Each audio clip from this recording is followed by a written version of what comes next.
नालासोपाऱ्यातील लवजियात प्रकरण हे उघडकीस आल्यानंतर या संपूर्ण प्रकरणामध्ये आता आरोपीला अटक करण्यात आलेली आहे।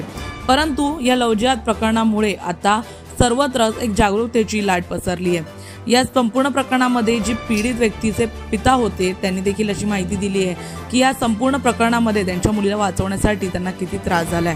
याचबरोबर लवजियात हा प्रकरण आता इतकं गाजत असताना वसई विरारमध्ये याची संख्या वाढत असताना जागरूकतेसाठी काय केलं पाहिजे यावर देखील समाजसेवक आता पुढे आलेले आहेत। जाणून घेऊया पीडितेचे पिता यावेळेस काय म्हणालेले आहेत, त्याचबरोबर सामाजिक संघटना जी आहेत त्यांनी देखील काय संदेश दिलाय।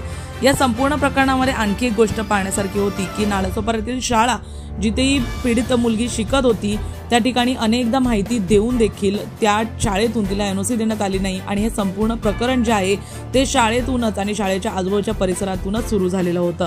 त्यामुळे कुठेतरी या ठिकाणी असलेल्या या शाळांना देखील दोष जे आहे ते आईवडिलांकडून दिला जात आहे। जाणून घेऊया त्यांचे यावर काय कहेंगे आप। आज जो आपकी आपको हुई है, आपकी बच्ची सुरक्षित वापस आई, लेकिन एक पिता की जो पीड़ा है उसके लिए क्या कहेंगे? बहुत कष्ट हुआ है और भगवान करे किसी के ये दिन न देखने पड़े।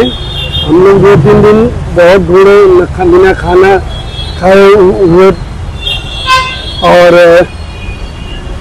अपना पुलिस पूरी चौकी का शुक्रिया करता हूँ कि लोगों ने ढूंढ के लाया और देवेंद्र फडणवीस साहब की वजह से आज मेरा बच्चे का केस अच्छा तरह से रजिस्टर हुआ।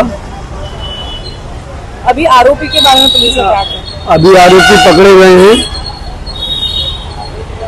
और क्या हालत हुई थी जब ये पूरा प्रकार घटा था? क्या हालत हुई थी एक पिता की? आप पीड़ा क्या कहना चाहते? ये पीड़ा आगे चल के कोई अपने हिंदू बच्ची को ऐसा न हो, किसी बाप के पर ऐसा कष्ट न पड़े। अभी आप जो पिता है, जो बच्चियां है, क्या कहेंगे? वो बच्चियां हैं अपने सब पिता को अपने बच्चियों पर ध्यान दें और पिता को बच्चियों पे ध्यान दें। अगर ऐसा कुछ भी लक्षण दिखाए जरा ध्यान दें। बच्चों के लिए क्या कहना है?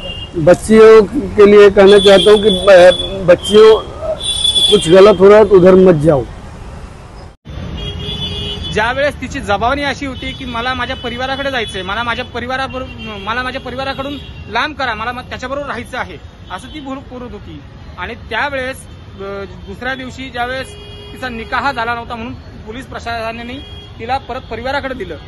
दुसऱ्या दिवशी सकाळी ज्यावेळेस तिचं काउन्सिलिंग झालं, तिला ह्या सत्य घटनेची माहिती झाली की तिच्याबरोबर काय घडलंय, त्यावेळेस ती मुलगी थोडीशी प्रॅक्टिकल झाली आणि ती गुन्हा दाखल करण्यासाठी रेडी झाली। गुन्हा दाखल करण्यासाठी हा तिच्यावरती जो गुन्हा आहे अक्षरशः मी म्हणतो आम्ही अशा 150 प्रकरण बघितलेले आहेत वसई विरारमध्ये गेल्या 1 वर्षभरात। तिच्या मानेवरती ज्या प्रकारे नख मारलेली आहेत, तिच्या पाठीवरती ज्या प्रकारे तिला तुवळ आहेत आणि हा प्रकार जर एखाद्या हिंदू मुलीवर घडत असेल तर हा अतिशय मानवतेला काळीमा फासणारा प्रकार आहे। त्याच्यामुळे तिला या सत्य घटनेची जाणीव करून दिली आणि या सत्य घटनेतून तिला आज तिची पोलीस तक्रार दाखल झाली, 4 आरोपी आतमध्ये आहेत। तर माझा कृपया बाकीच्या मुलींना हा संदेश आहे की तिची ओळख जी त्या आरोपीबरोबर झाली होती ती इंस्टाग्रामवरून ओळख झाली होती। इंस्टाग्रामवरून एकमेकांची साठी ते चॅट करत होते गेल्या वर्षभरापासून। तर इंस्टाग्राम, फेसबुक हे जे काय माध्यम आहे ते कृपया करून तरुण मुलींनी हे माध्यम वापरणं सोडून द्या किंवा अनैतिक अशा कुठल्याही परधर्मीय लोकांच्या बरोबर हे तुम्ही संवाद करू नका। हे फक्त आणि फक्त तुम्हाला फसवायला बसलेले आहेत, तुमचा शारीरिक उपभोग घ्यायला बसलेले आहेत। आज जी घटना घडली आहे, पीडितचे पिता आहेत किंवा पीडित आहे, काय सांगाल कसा प्रकारे हे सगळं होतं आणि काय संदेश द्याल? कारण हे वसई विरारमध्ये तुम्ही म्हणताय की ऑन रेकॉर्ड 150 केसेस नोंदवण्यात आलेले आहेत, काय सांगाल? ऑन रेकॉर्ड 150 केसेस ह्या फक्त आणि फक्त ह्या सगळ्या प्रकरणातल्या आहेत आणि त्याचा तुम्हाला नाव, नंबर हे सहित मी प्रशासनाला दिलेला आहे। विषय असा आहे की ही जी घटना होती आजची, ती घटना ती पूर्णपणे तिला एक प्रकारे मानसिक आणि शारीरिक त्रास देऊन तिला ही घटना घडलेली आहे। 14 तारखेला ती घरातून गायब झाल्यानंतर ती घरातून 15 तारखेला रात्री ठाण्याला भेटली। ठाण्यावरनं तिला ज्यावेळेस पोलिसांनी पोलीस प्रशासनाचे विरार पोलीस स्टेशनचे खूप आभार व्यक्त करतो की त्यांनी त्वरित कारवाई केली आणि त्वरित तिला मिसिंग कंप्लेंटवरती तिला ठाण्यावरनं तिला मी पिकअप केलं.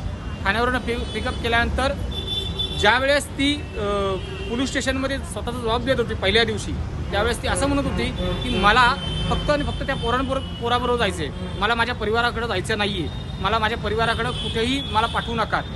तिची जबानी जी होती ती दुसऱ्या दिवशी सकाळी ज्यावेळेस दुसरी गोष्ट मी अशी सांगू इच्छितो की ज्या स्कूलमध्ये ती शिकत होती त्या शाळेतून त्या मुलीच्या वडिलांनी जवळपास म्हणजे त्यांच्या नजरेत आल्यानंतर त्यांनी किती वेळा तरी लिव्हिंग सर्टिफिकेट त्याचं मागितलं असेल तर त्याला दुसऱ्या शाळेमध्ये तिला टाकायचं होतं. आज त्या मुलीची एक्झाम आहेत, परंतु आज एक्झामला ती मुलगी जाऊ शकत नाहीये. ओळख शाळेतूनच झाली होती. तर शाळेंची ही कुठेतरी चुकी आहे. शाळेच्या प्रशासनाने हे लक्ष देणं गरजेचं आहे की कुठेतरी त्यांच्या शाळेत येणाऱ्या मुली सुरक्षित आहेत की नाही आहेत. तर कृपया करून शाळा प्रशासनाने सुद्धा या गोष्टीवरती लक्ष द्यावं, नाहीतर मग शाळा प्रशासनाविरुद्ध आम्हाला कुठेतरी आंदोलन करावं लागेल. धन्यवाद.